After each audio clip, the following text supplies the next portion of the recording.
Okay, so we're here at a campsite, right? We've got the levelers out. We got our push out, okay? And this is typical where we're hooked up to power and water, just so you know. And the interesting thing here is this is how you do it. You hook up with the water to the freshwater inlet there, and hook up our power to a 30 amp circuit. So that's how that goes. For the water,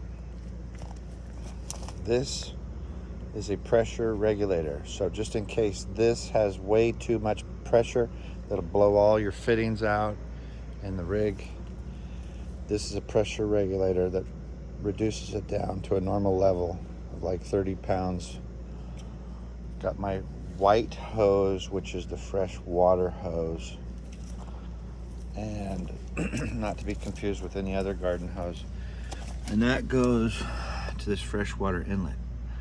Now, I just noticed we're about a quarter tank on our fresh water, so I'm gonna fill the tank, and all I do is switch this from normal to tank fill.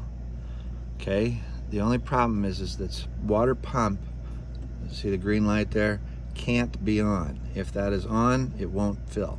So that has to go off, and then we move this to tank fill, and now this hose is filling our onboard tank. And you say, well, how will I know when it's full?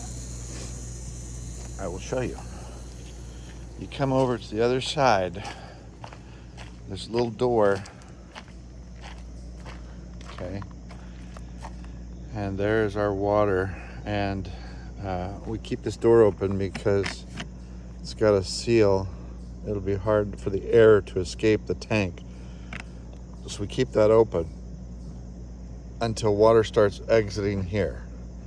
When that does, then you know the tank is full. While that's doing its thing, I'll mention this other electrical. So this is our 30 amp hose. It comes over here, and that would normally go into the outlet, but we have a surge protector here. Okay, and that goes into the outlet. So the surge protector, when you plug it into the 30 amp here, it takes about 15 or 20 seconds. It'll be a flashing light here, and it's checking to make sure that all the polarity is correct, that the voltage is correct, before it turns turns the power on to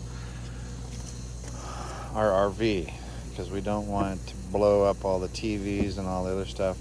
A lot of times the power at these little plugs is not that great, or it's reverse polarity, or it's not standardized. So that's what this surge guard does. So I just keep those two together. There's a little door here that when you're underway,